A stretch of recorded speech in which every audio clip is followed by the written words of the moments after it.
Thank you. And finally, my last question goes to President Duterte. Mr. President, you have mentioned that the US is your traditional ally.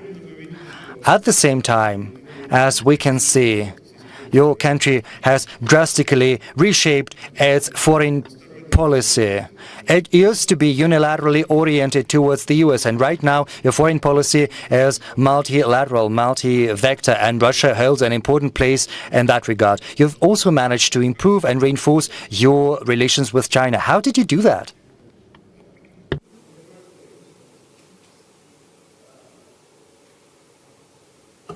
In the first place, we have been a colony of Spain then with the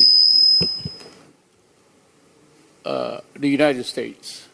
Altogether, Spain had about 300 years and 50 years under the yoke of imperialism by the United States. It's all water under the bridge. And we have been prepared to do the governance that we decide. Over the years, I have seen that the foreign policy of the Philippines always tailored that of the United States. And we can hardly go to some, at that time, communist countries just to explore trade and commerce. It was looked upon by the American government as not a pleasant one, not a new development that would make them happy. And during my time, I was at a loss where to go. I didn't have contacts. I was not really expected to win the presidency. As a matter of fact, during the last week of the elections, I was in the number 4. But the week before the elections, my rating shot up to 32, and so I won by a landslide. Now I wanted something more than just what a new country can give us. And even in the purchase of arms and the things that they have given us, some were good, some were bad. And products, air assets that were given to us were refurbished from NATO and given to us. And a week after, 3 of those we bought from them crashed, killing all my pilots and crew. 6 helicopters. And that was the time that I was also criticized heavily by the human rights of the United States Congress. And then, to my surprise, even in the Human Rights Commission. You know, during the time of 2 presidents ago, we were told by the United States itself that if we do not take care, if we do not watch out, our country will be swallowed by drugs. And it came to pass with about 2 presidents. And we saw mayors, city mayors, and the chairman of the most basic unit of government, 50,000 into drugs. And when I took over, I found out that 9 generals will involve in the trafficking of drugs. I said, I'm not only fighting corruption from the inside of government. I was fighting corruption and the trafficking of drugs even in my government. And that is why I had to do something very fast. And now people say that my pronouncements actually encourage everybody to kill the drug lords and drug addicts. You know, frankly, I would be happy to if that things happen. And I enunciated the rule when I became president. And that was also the same rule when I was mayor for 21 years in a city. And I said that I'm going to build a comfortable city, a safe city, a city where you can walk. And I asked the police, ask your wife and children to walk the streets at night. If they come home unmolested, unbridled by worries, not victims of mugging and crimes, because there were so many addicts in the streets. And I said, I want that kind of environment. Then I proceeded. This I would post to the entire community of the world. Is it wrong for a president to say rather, that do not destroy my country, especially the children, because I will kill you? And that was my order to the armed forces and to the police. And right now, even as I fly here and go back, there are about, again, 2 generals who are still playing with drugs. And I said, well, I told you, do not destroy my country because it is being flooded with drugs. With so many families created and become dysfunctional. You only have to have one addict in the family and the entire family collapses, becomes a socially disorganized unit. And I had to act fast. And the human rights are accusing me of murdering 70, now it's 20, now it's 7. So let me explain. These human rights guys are very eager to see a dead carcass of a criminal, a drug lord, a city mayor.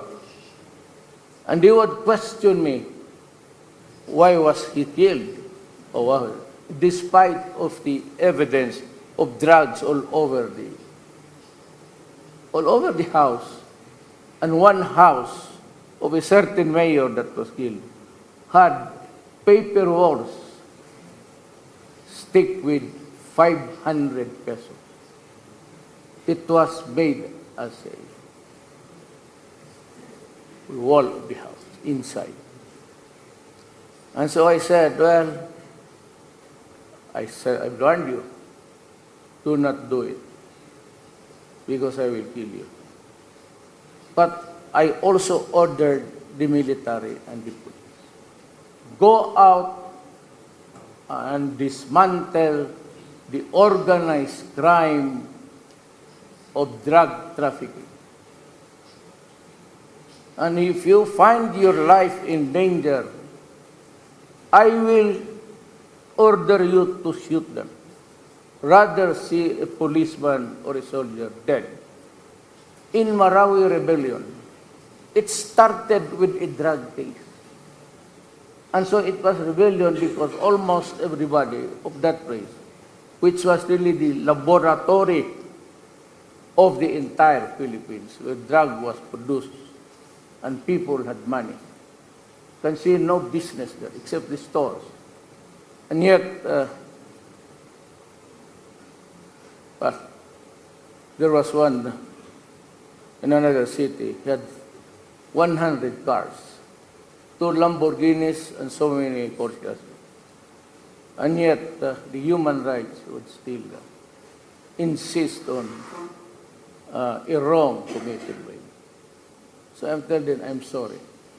But if there is something, I told you dismantle. And if in the process you kill.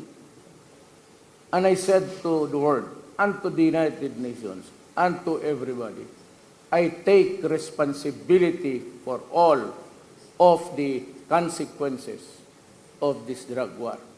I and I alone.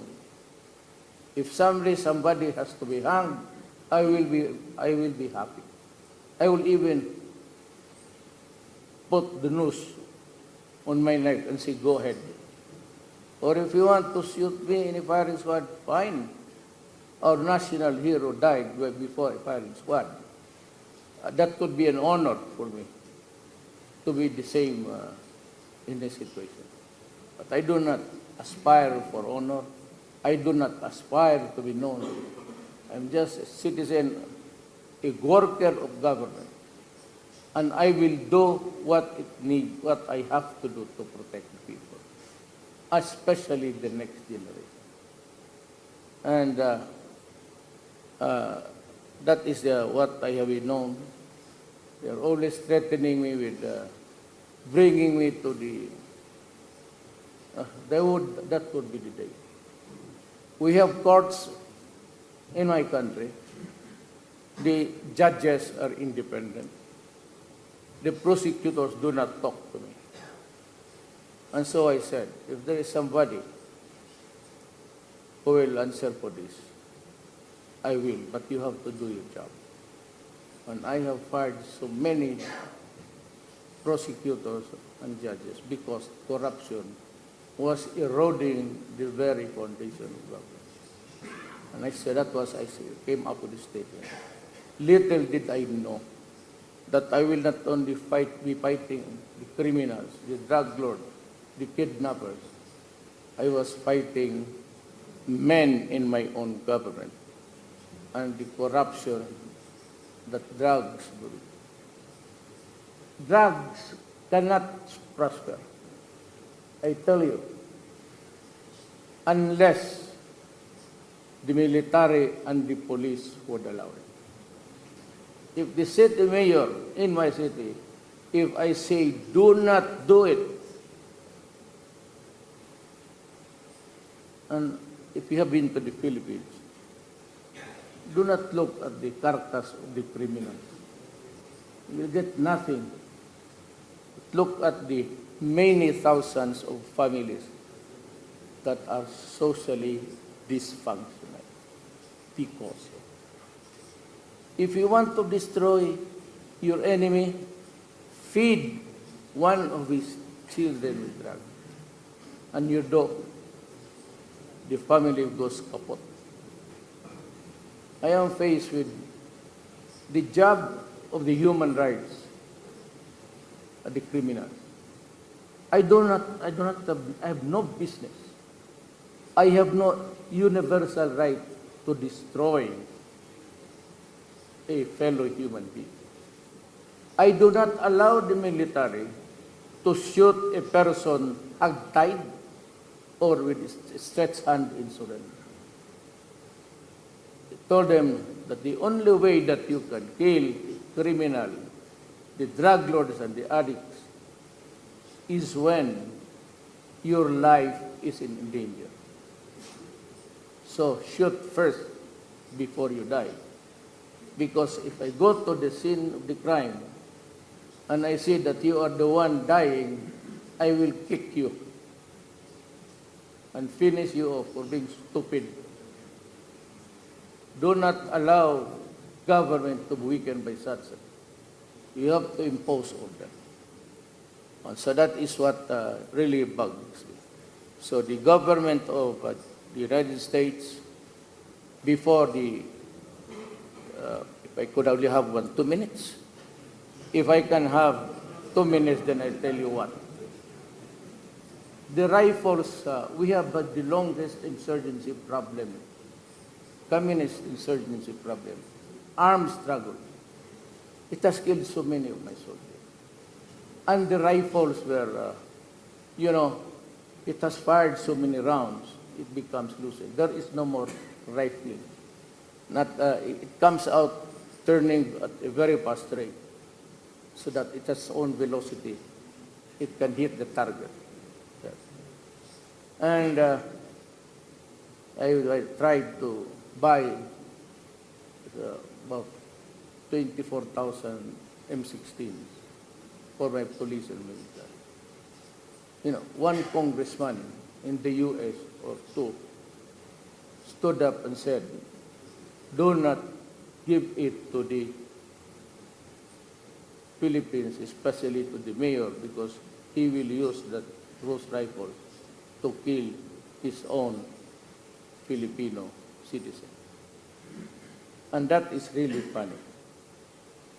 And I would ask U.S. Congress, kindly educate yourself first. You have the CIA. Yeah, they're around. Even here right now, CIA is listening to us. I am sure they're getting the message up there. With kindly be kind to your fellow man. Before you condemn, investigate. And allow us, before you come up with this result, allow us the right to be heard. It is a God-given right to any person. Whether you live in autocracy or tyranny, every person has the right to be heard. And you know, human right. The United States did not send me. They stopped the rifles at the time when the rebellion in Marawi was brewing. I was here, scheduled to have a series of meetings about trade and commerce. But on the day, I just stayed there for 6 hours. And I'm thankful that President Putin came all the way from somewhere to fly just to be in Moscow to talk to him before I took off. Took us about 5 months to quell the rebellion. And it was only when China and Russia gave us the very well-made guns. The new fighting now is from afar. You don't need to go to your enemy, you just paste him at the crossroads. It can hit somebody 2 miles, 2 kilometers away. And those rifles that were that good, if your sniper has been trained properly. That was our advantage, and that is our story. I tried to buy helicopters. And I was looking around South Korea and Russia and Israel. They said, no, you cannot buy. You buy from us. So Bell Helicopter of Canada offered me 10, but with a condition that I cannot use it against my own citizens. I said, look, stupid. I am buying these helicopters because they are killing the people, the rebels, and my military men, and my police. And you sell me a helicopter with the condition that I cannot place armaments, only for transport of dead soldiers. So, wounded soldiers, and for humanitarian reasons. When as a matter of fact, these rebels are rebelling because they want to oust the government. ISIS is there. We're having a hard time fighting terrorism. They blow churches, so many. They blow military camps. The suicide bombers are not from there, but white-looking. I really don't know their nationalities. We do not know because we can only recover bits and pieces of their body. Mr. President, I'm very sorry. I have a club to be very unpolite. So I'm sorry intervening, but maybe we go ahead and then come back to you. Yes. Well, yes. Still 1 minute.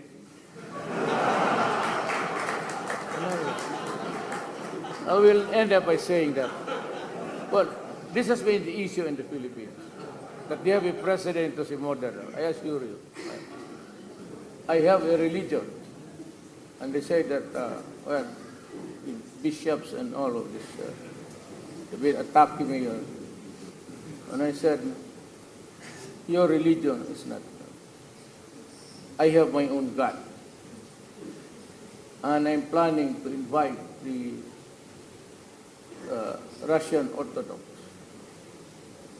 missionaries come to the Philippines so that we can look for a place where we can build the Orthodox Church. It was built many years ago by the Russians. 1922. This was destroyed. It's an old Philippine. Please excuse me, Mr. President, this 1 minute is still there. Yes. I'm now involved in freedom of religion. Well, I must end by this, just abusing the minds of people. I am not a killer. Some say, killer of what? Maybe, you know what it is. You are all practicing it. Killing girls, maybe? Women? We are good at that. I have yet to kill one human being. When I say I will kill you, well, that's a statement coming from the mouth. Okay. Still have half a minute, I will forgo it. Probably after we have questions from the hall. Yes. Probably next thing we'll think Oh, I about. forgot Okay. about it. Yes, I'd be happy to respond to it. Спасибо. А теперь перейдем к... Can we equal West to the East? No, seriously. No joke. President Duterte, can you actually equal West to the East?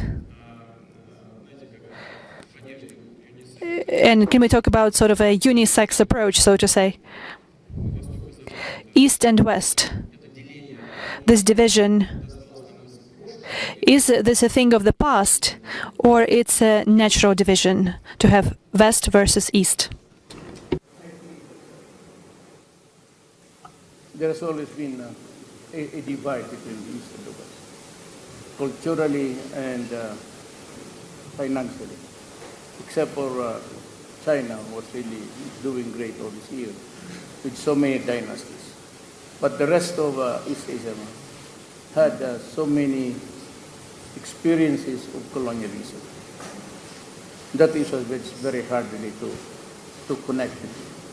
They still harbor the Indonesia went to the Dutch, the Philippines brought to the Spaniards and the Americans, and Malaysia to Malaysia. So any attempt that would force or persuade even a nation for them to adopt the Western ways is always suspect. Now that's the problem. So there has to be a more social intercourse, and this should not only be limited to diplomatic levels, but in terms of exchanges among people. And maybe allowing a certain amount of the East Asian to visit other studies, other nations. In terms of loyalty, it's also very hard now to fathom where they are or where the Philippines is. I'm charting a new course, not really separate from America, but more of the colonial vestiges of the practice of diplomacy. Where we go, right after the independence in 1947, we have always been guided towards what policies. And for the longest time, we never had any concrete relations between Russia and the Eastern Bloc at that time, because they were pictured to be the enemy of democracy. And democracy then, to the Western world, was their monopoly. And that the rest of the world were totalitarian or ruled by despots and tyrants. And that has been the food for thought even among children. There's always the USIS, it's a library, and everybody attended there, and you can see all the propaganda. Maybe the next generation will. I am the last baby of my generation. I was born in 1945. Practically, but still, the practice of the Western ways are still there. But intellectually, maybe educationally, it would take time. It is hard for the Filipinos to understand that there's no such thing as a non-democratic government in the Eastern Europe at that time. It was always an American propaganda against nothing from the West. So it was not only after Berlin was liberated, so to speak, and that there was this exchange of ideas now from Germany. But it's not enough. It's not enough. This is also because of the financial setup. We are always looked upon as, always sometimes the crumbs of your favor. And I think that America is one country who is not treating its former colony right. And for the new generation, and sometimes if you, like me, we have a hurt for being subjugated by foreigners. So it's a colonial thing amongst the East Asia, Indonesia, Malaysia, Brunei,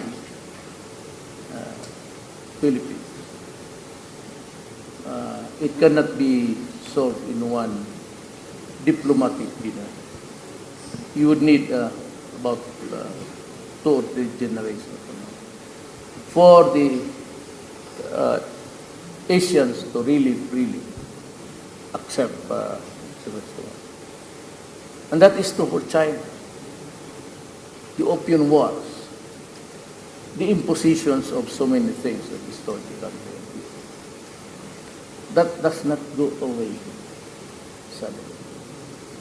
They always refer it in their history as part of the struggle until now.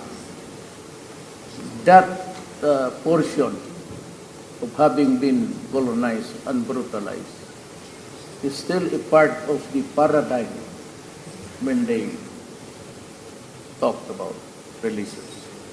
Mr. President, can you wrap up if possible? We actually understood that our hypothesis proved wrong. So, между Востоком и Западом все. So between the West and the East, nothing has changed.